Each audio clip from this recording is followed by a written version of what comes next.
Merci beaucoup. Alors, je remercie évidemment toute l'équipe de Citoyens et Justice pour cette invitation. Et effectivement, je vais présenter les résultats analyses de 2 recherches et je le ferai en 2 temps distincts. Je vais commencer par les travaux de l'équipe Jean Vipard, au sein de laquelle donc, je suis intervenue en tant que postdoctorante. Et je poursuivrai en présentant une analyse issue de mes travaux de recherche doctoraux. Donc, la recherche Jean Vipard, elle a débuté en janvier 2020, et ce pour une durée de 3 ans. Elle bénéficie d'un cofinancement de la mission Recherche, Droit et Justice, ainsi que de la région Nouvelle-Aquitaine. Et elle réunit une équipe pluridisciplinaire, donc de chercheurs composés de sociologues, de juristes, de démographes, de psychologues également. Elle est dirigée donc par Éric Massé, qui est professeur des universités à Bordeaux en sociologie. Donc, puisque cette recherche est en cours, je vais vous présenter seulement une partie de l'étude qui concerne l'analyse des profils sociodémographiques des auteurs de violences qui sont suivis par le SPIP Gironde. Donc, l'enquête part de l'observation selon laquelle on ne dispose que de peu d'informations s'agissant des profils sociodémographiques des auteurs de violences. Elle vise à interroger la distribution sociale des violences entre partenaires intimes, la surreprésentation de certains groupes sociaux et la part de cette surreprésentation qui serait liée au biais de traitements institutionnels. Donc, parmi les données disponibles se trouvent différentes sources d'enquête que je vous ai indiquées, qui ne sont pas dénuées d'intérêt, bien au contraire, puisqu'elles nous permettent de constituer une base comparative pour l'analyse de la population qu'on va retrouver au sein du SPIP. Et elle nous permet également d'explorer l'hypothèse d'un traitement institutionnel qui orienterait la distribution des affaires selon le profil des justiciables. Donc, nous avons constitué à ce jour 2 bases de données avec l'aval du procureur général de Bordeaux et la collaboration du SPIP Gironde, ainsi que du service des greffes du tribunal de Bordeaux, et conformément, bien entendu, au respect du dispositif de réglementation générale sur la protection des données et l'anonymat des justiciables. Donc, il s'agit de la base de données API, application des peines, probation, insertion du ministère de la Justice, donc du SPIP, et une base de données constituée à partir des archives des alternatives aux poursuites du tribunal judiciaire de Bordeaux. Alors, la base de données API, je vais commencer avec celle-ci. Cette base de données, elle est qualitative. Elle contient des rapports de synthèse que font les conseillers et les conseillères pénitentiaires lors des rencontres et de suivi des auteurs de violences. Donc, nous avons eu accès à 420 dossiers en file active contenant les mots-clés de conjoint, violence, harcèlement, menaces, dont 167 étaient exploitables. Et nous avons transformé ces données qualitatives en données quantitatives. Nous avons également associé les données qualitatives lorsque les propos de l'auteur étaient rapportés par les conseillers et conseillères. Donc, le principal enseignement de cette base de données, c'est que le profil des personnes suivies par le SPIP est très particulier au regard des comparaisons que nous avons pu faire avec la population girondine des hommes et la population girondine des hommes en couple de la région. Alors, il s'agit en très grande majorité d'une population qui n'est pas ou peu diplômée, c'est ce qu'on observe avec le premier graphique. On a une surreprésentation des hommes sans diplôme et des hommes avec un CAP. C'est une population aussi qui est très précaire, c'est ce qu'on observe dans le graphique qui est en dessous, proportion des chômeurs parmi ces personnes. Donc, c'est une population... on retrouve une surreprésentation des hommes au chômage, ainsi qu'une surreprésentation des métiers peu qualifiés, mais surtout des hommes sans expérience professionnelle très claire. C'est ce qu'on observe dans le 3e graphique à droite. C'est également une population qui est marquée par des antécédents, souvent depuis l'adolescence, de conduites violentes, notamment conjugales, ou délinquantes, notamment des RICS et de la délinquance routière. C'est une population qui est aussi marquée par le poids des addictions, d'alcool et de polytoxicomanie. Alors, il ressort des données qualitatives qui explicitent donc le contexte des violences que les passages à l'acte s'inscrivent dans des conditions sociales d'existence. C'est la raison pour laquelle le traitement pénal et les injonctions de soins relatives donc aux addictions ne garantissent pas toujours la non-récidive.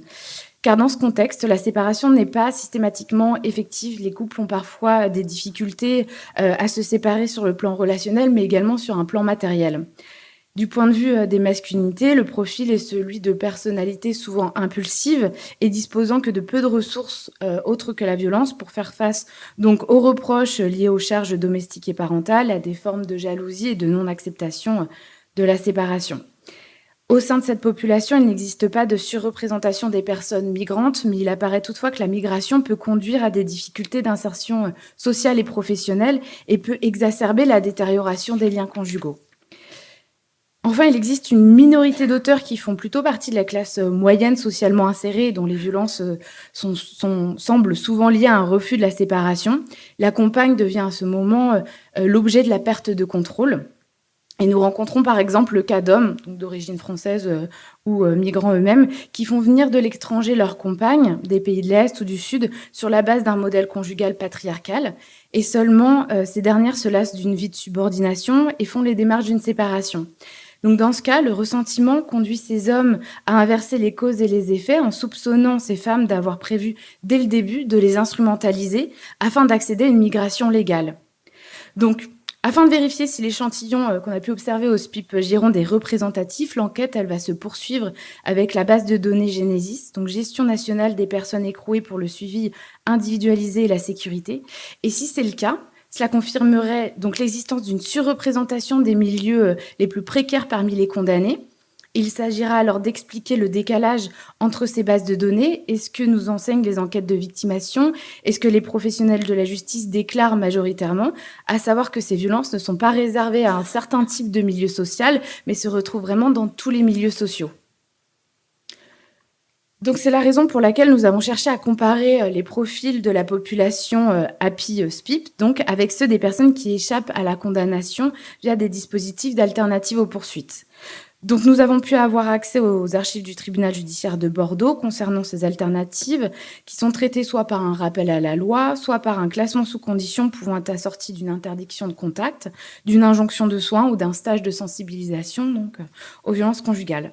Et nous avons collecté à ce jour 72 dossiers, donc ce qui n'est pas représentatif, mais qui permet toutefois de formuler l'observation selon laquelle le profil des personnes semble être majoritairement celui d'une classe moyenne insérés professionnellement et sans antécédents judiciaires en Gironde.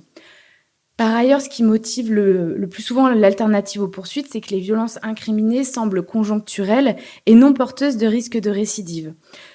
Parce que les deux membres du couple cherchent activement des solutions pour continuer à vivre ensemble en traitant l'addiction à l'alcool ou la dimension psychologique de leurs problématiques, soit parce que la dispute était liée à des difficultés conjoncturelles dans une séparation conflictuelle, ou enfin parce qu'il s'agissait d'une forme de harcèlement liée à une rupture non consentie qui cesse dès lors que la plainte ou la poursuite est engagée. Donc voilà pour cette première partie de l'exposé. Donc comme je vous le disais, l'enquête est encore en cours, raison pour laquelle l'exposé est assez court aussi sur ce sujet. Il va être un peu plus long sur mes résultats doctoraux, donc je vais vous présenter ces résultats qui ont été produits dans le cadre de ma thèse de sociologie que j'ai soutenue à l'Université de Bordeaux en décembre 2019. Donc, il s'agissait d'une recherche comparative que j'ai conduite entre la France et la Suède entre 2014 et 2018 à peu près. Donc le problème des violences entre partenaires intimes, il m'a semblé être un candidat empirique idéal pour apporter un éclairage comparatif sur la manière dont les institutions pénales contribuent à façonner les rapports sociaux de genre et sont en retour travaillés par ces derniers.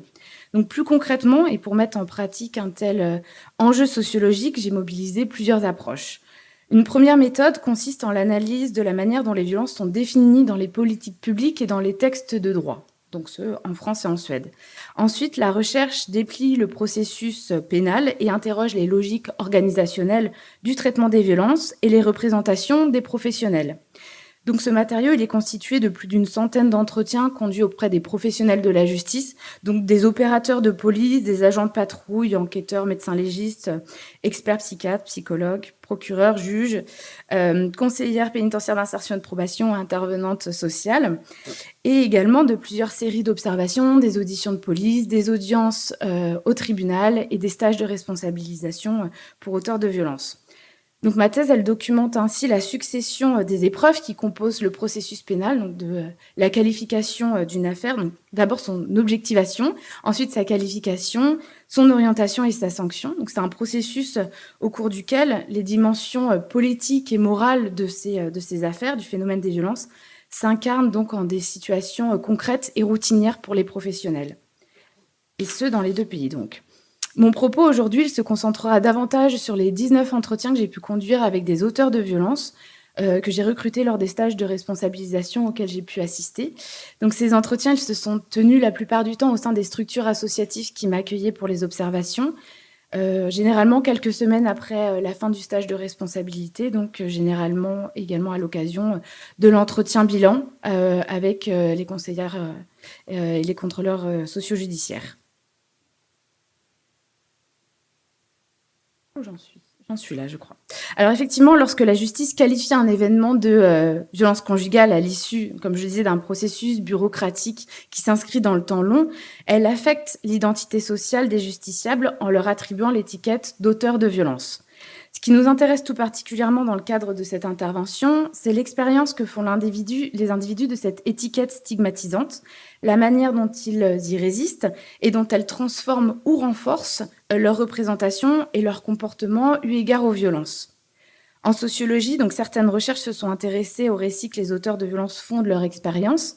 Elles ouvrent la voie à l'étude des registres discursifs. Alors, elles sont relativement rares sur le sujet, qui a sans doute été davantage traité en psychologie et en psychiatrie. Mais mes travaux s'inscrivent dans cette veine. Et ce qu'ils ont d'original, c'est qu'ils interrogent non seulement l'expérience des violences racontées par leurs auteurs, mais également le sens qu'ils attribuent à la sanction pénale. Donc je montre que les figures archétypales et désincarnées de l'homme violent et du criminel immoral fonctionnent en fait comme des repères cognitifs et normatifs, socialement diffus, qui sont mobilisés par les auteurs de violences pour normaliser leur situation judiciaire et leur comportement violent. Donc l'enjeu de ce travail consiste à documenter la diversité des rapports à la violence et à la justice qu'entretiennent les auteurs de violences qui ont fait l'objet donc d'une réponse pénale par le système judiciaire. Un point sur les profils donc des individus que j'ai rencontrés. L'échantillon, comme je vous le disais, les compose 19 individus, tous hétérosexuels, qui ont entre 25 et 69 ans, de catégories sociales populaires, voire moyennes. Les classes sociales supérieures sont assez peu représentées. Près de la moitié d'entre eux n'exercent pas d'activité professionnelle lors de l'entretien, d'ailleurs. La plupart ont des enfants, alors autant avec la victime qu'issue d'une précédente relation. La plupart étaient en couple au moment des faits, mais peu le sont encore avec la même partenaire le jour de l'entretien. Tous étaient de nationalité française. Certains ont des origines turques, espagnoles, portugaises, marocaines, polynésiennes et mexicaines également. La qualification pénale des faits consistait majoritairement en des violences dont l'ITT est inférieur à 8 jours. Et parmi ces derniers, 9 déclaraient qu'il s'agissait de leur première expérience de justice, quand 10 autres avaient été condamnés pour des faits de trafic de stupéfiants, conduite sous l'empire d'un état alcoolique essentiellement. Donc sur le PowerPoint que je vais projeter, je vais illustrer mon propos avec des extraits d'entretien. Donc ce sont des mots qui vous seront probablement familiers, puisque c'est une population à laquelle vous avez affaire assez souvent. Alors, pour étudier le rapport que les auteurs de violences entretiennent au droit et analyser leur expérience de justice, je m'inspire de la classification des modes de conscience du droit élaborée par 2 chercheurs, Patricia Hewick et Suzanne Silbley, qui notent que donc les gens décrivent le droit comme quelque chose face auquel ils se trouvent, avec lequel ils s'arrangent et contre lequel ils luttent. Alors les auteurs de violences, eux, ils se positionnent essentiellement avec et contre le droit, c'est-à-dire qu'ils entretiennent un rapport instrumental aux interactions procédurales et qu'ils dénoncent son excessive sévérité à leur encontre. En revanche, on les retrouve assez peu face au droit, en ce sens où ils sont peu enclins à reconnaître la légitimité de l'intervention judiciaire dans leurs affaires. Donc les auteurs de violences que j'ai rencontrés font le récit d'une coopération stratégique avec les services de police et de gendarmerie, puisqu'en se pliant aux injonctions des forces de l'ordre lors de l'arrestation ou de l'audition au cours de l'enquête, ils se distinguent de la figure du criminel pour mieux se rapprocher de celle de l'individu ordinaire. Ils le font au prix d'un calcul rationnel des coûts et des bénéfices, puisque leurs aveux vont faciliter le travail des enquêteurs et qu'une forme de connivence va pouvoir s'installer entre eux, qui est aussi l'occasion de minimiser les violences exercées et leurs conséquences sur les victimes, qui sont d'ailleurs complètement occultées à ce stade des récits. Donc faire avec le droit, c'est aussi adopter ses règles, ce qui se révèle une nouvelle fois stratégique de la part des justiciables. Donc l'audience correctionnelle, elle récompense d'ailleurs ceux qui délèguent la gestion de leur affaire à des avocats, dont les dossiers sont jugés en priorité. L'avocat, lui, il met en forme et en mots les faits en conformité avec les attendus du droit, et il contribue ainsi à limiter l'incohérence des récits, ce qui est chronophage à instruire pour le magistrat. L'avocat, il souligne également les aspects singuliers des situations des justiciables, ce qui peut exercer une influence positive sur la sanction pénale. Et en outre, l'avocat est également une source de conseils précieux pour les justiciables puisqu'il les prépare à l'audience et canalise, leur attitude. Donc c'est un peu ce qu'on observe dans voilà, les extraits d'entretien qui illustrent ce propos. Et l'adéquation au droit, enfin, elle se manifeste dans l'acceptation de la sanction pénale par les justiciables. Et en l'occurrence, la condamnation au stage de responsabilisation est généralement vécue comme un soulagement par les auteurs de violences. Donc on retrouve ensuite deux principales configurations d'attitude contre le droit dans les récits que les auteurs de violences font de cette expérience. Donc d'abord une contestation de la légitimité du droit à intervenir dans leur situation et ensuite une mise à distance de la judiciarisation. Donc je commence avec le premier.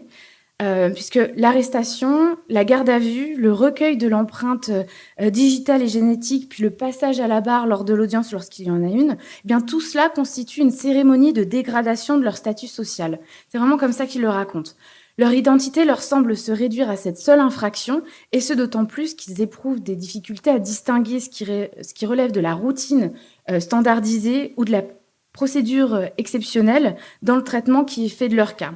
Donc ils expriment le sentiment d'être traités comme de véritables criminels au cours d'un procès dont ils ne maîtrisent pas toujours les codes. En l'occurrence, la théâtralité du droit leur apparaît comme une mascarade. Et c'est parce qu'ici s'affrontent en fait des rapports sociaux de classe entre les juristes et les justiciables.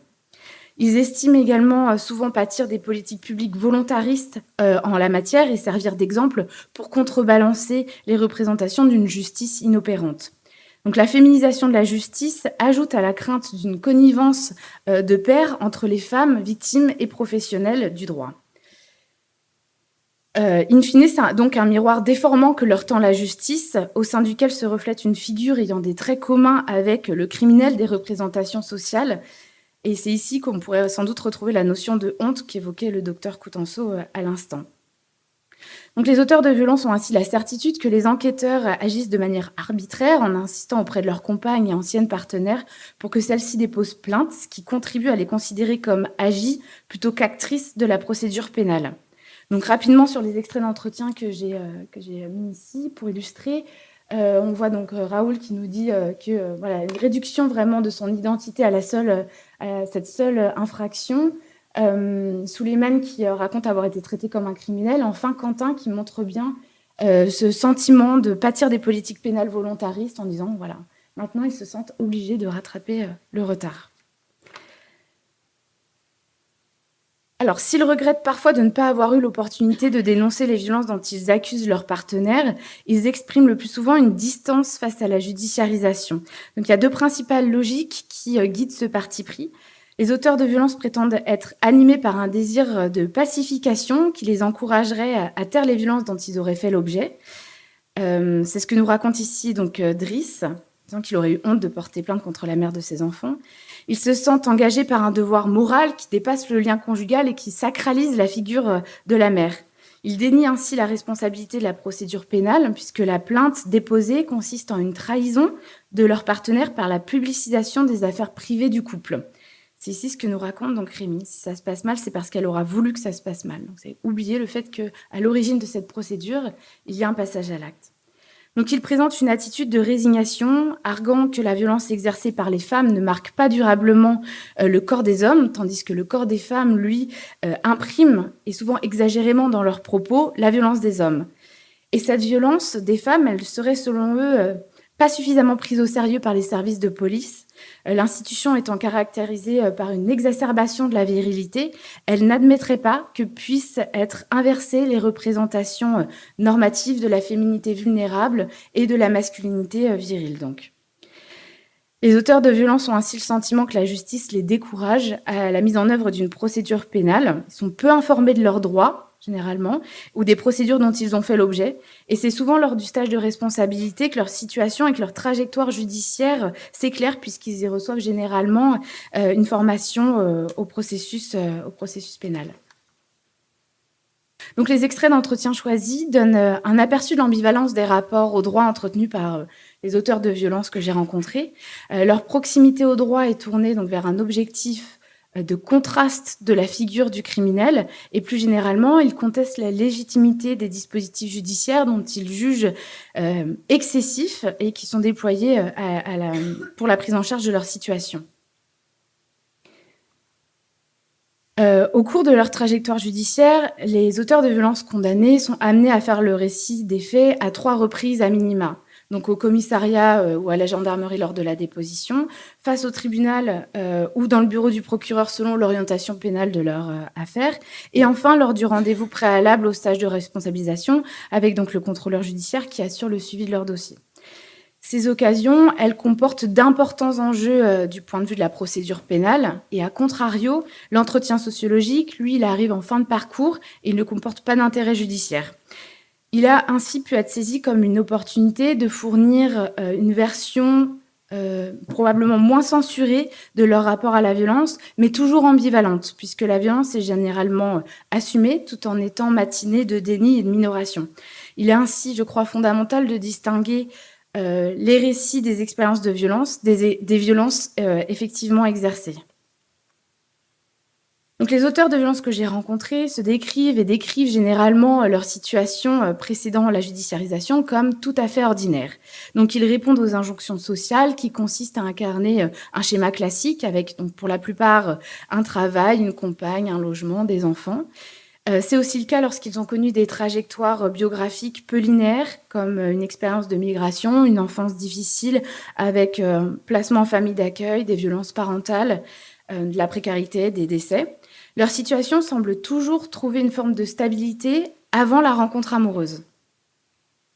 Et alors, ils se présentent comme des partenaires exemplaires, en ce sens où ils soulignent leur contribution aux tâches domestiques et leur générosité financière envers leurs compagnes.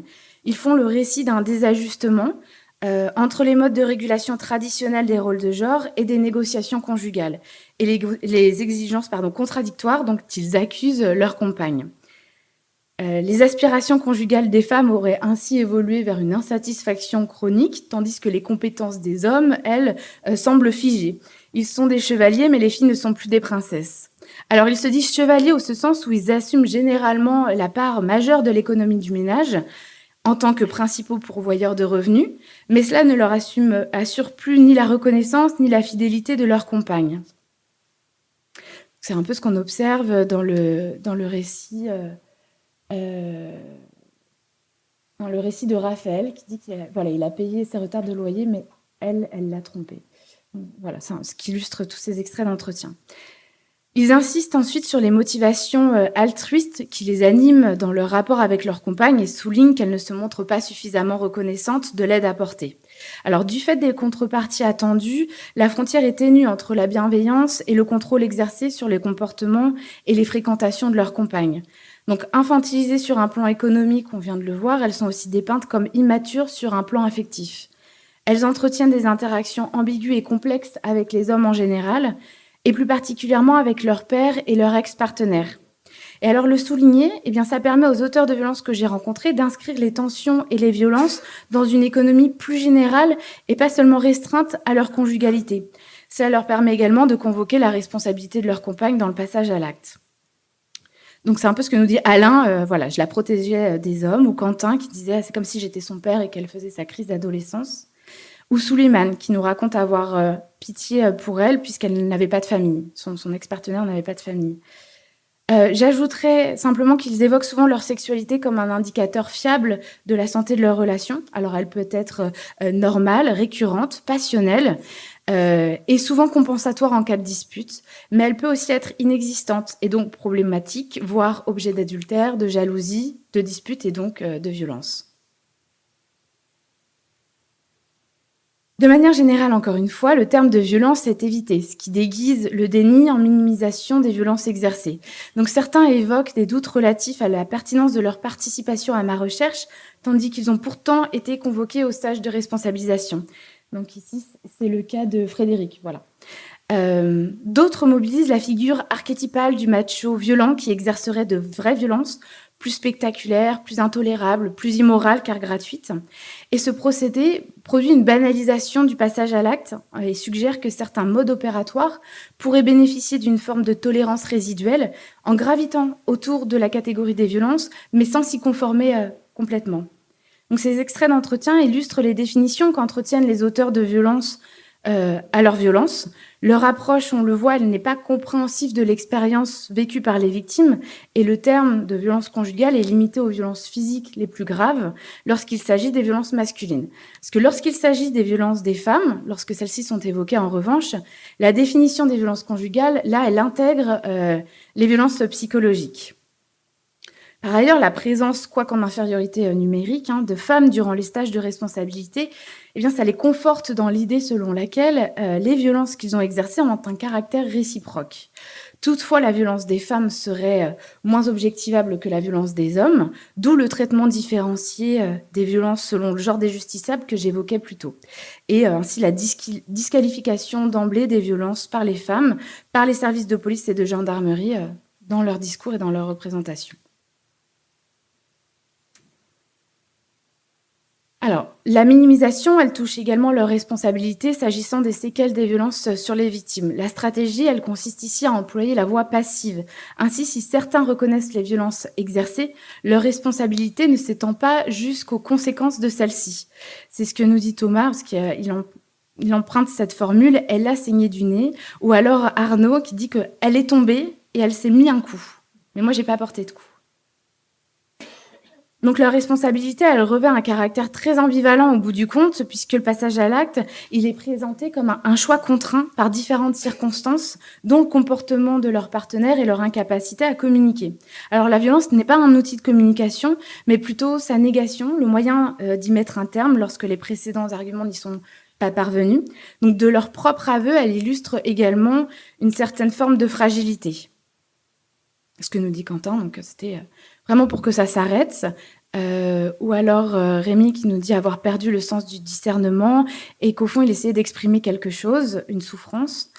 Ou Damien qui met quiconque au défi de réagir autrement, pour illustrer vraiment la notion de choix contraint dans le passage à l'acte violent. Alors, pour parler maintenant des stratégies de renormalisation de leur trajectoire, les auteurs de violences se distinguent ici en deux groupes, selon qu'ils présentent les violences comme une rupture dans leur trajectoire biographique et leur caractère, ou selon que les violences illustrent une certaine forme de continuité relative à leur personnalité sociale et judiciaire. Donc, dans le premier groupe, la rupture biographique, elle est circonscrite à un contexte relationnel particulier, non généralisable, y compris lorsque la dégradation de la relation est un processus sur le temps long. Il raconte avoir soudainement explosé, je mets des guillemets, et semble les premiers surpris du passage à l'acte en ce sens où aucun antécédent ne permettait d'en prédire la survenue. Le dispositif discursif qu'ils emploient pour faire le récit de ces violences consiste alors à accepter d'incarner certains traits de la figure archétypale de l'auteur de violence, à condition de limiter cette incarnation à une séquence très ponctuelle et non reproductible. Donc, ce type de récit se concentre sur l'exercice de violence physique uniquement et emprunte au registre de la provocation, là encore, exercée par la partenaire. Mais la séparation suffit à préserver du risque de réitération des violences.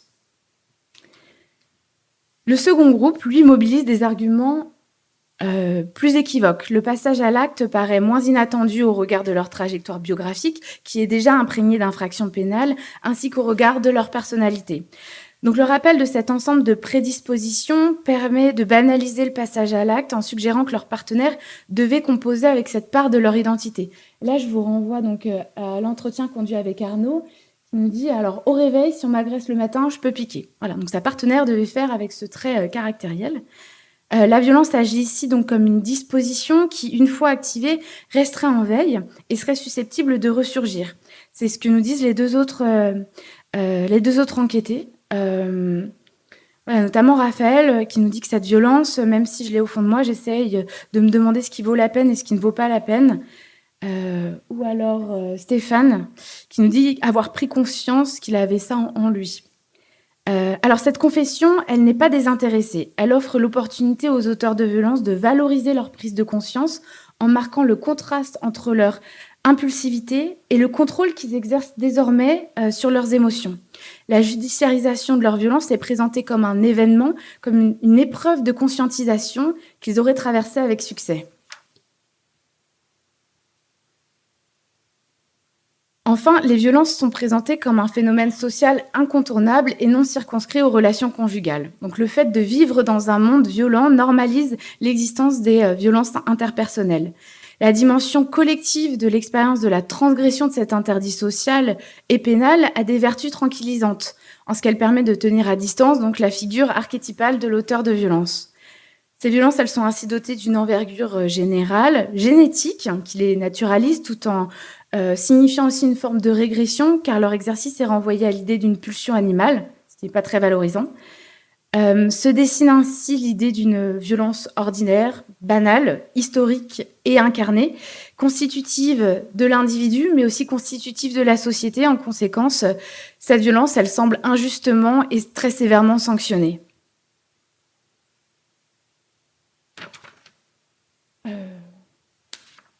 Voilà, donc c'est un peu ce que nous disent ici les enquêtés, à savoir que voilà, ça rassure de savoir que ça arrive à d'autres et que voilà, c'est susceptible d'arriver à un certain nombre d'individus. Donc, pour conclure, certains théoriciens, en sociologie notamment, voient en la persistance des violences des hommes envers les femmes le signe d'un ébranlement de la domination patriarcale. Donc en fait, les violences seraient symptomatiques de l'égalitarisation des conditions. D'autres vont mettre l'accent sur le caractère non résiduel des inégalités contemporaines de genre qui transcendent en fait les rapports sociaux. C'est-à-dire que les violences sont toujours le témoin d'inégalités persistantes entre les hommes et les femmes. Donc, si les débats théoriques ne rencontrent pas de consensus ici, les trajectoires et les représentations des individus que je vous ai présentés tendent à subjectivement et aussi collectivement suggérer l'idée d'une violence moderne qui serait adossée alors à une pratique historique enracinée dans des rapports sociaux inégalitaires, mais en décalage avec des valeurs morales contemporaines. Et donc une violence de moins en moins tranquillisante, car constituée en problématiques structurelles, individuelles et aussi relationnelles, sur lesquelles les auteurs de violences reconnaissent eux-mêmes qu'il est nécessaire d'agir, mais à laquelle ils éprouvent des difficultés à se reconnaître. Donc les rapports aux droits et aux violences présentées ici n'épuisent bien entendu pas la diversité des profils, puisqu'en effet un profil d'individu qui reconnaîtrait la légitimité de l'intervention judiciaire au sujet de sa propre affaire pourrait exister en dehors de cet échantillon. Et ainsi, pour affiner l'analyse, une diversification des types de condamnations prononcées serait nécessaire. Donc, pour terminer, l'analyse des représentations des auteurs est aussi une démarche nécessaire à la politisation de la question de la violence des hommes. Elle comporte plusieurs enjeux pour l'éradication des violences. Donc, dans une perspective de lutte contre la récidive, elle peut amener un ajustement des thématiques abordées lors des stages de responsabilisation aux représentations des auteurs de violences afin de les faire évoluer. Et dans une perspective de prévention, l'examen de la nature et des motifs du passage à l'acte décrits dans les récits peut participer au repérage des facteurs de risque endogènes et exogènes. Voilà, je vous remercie pour votre attention.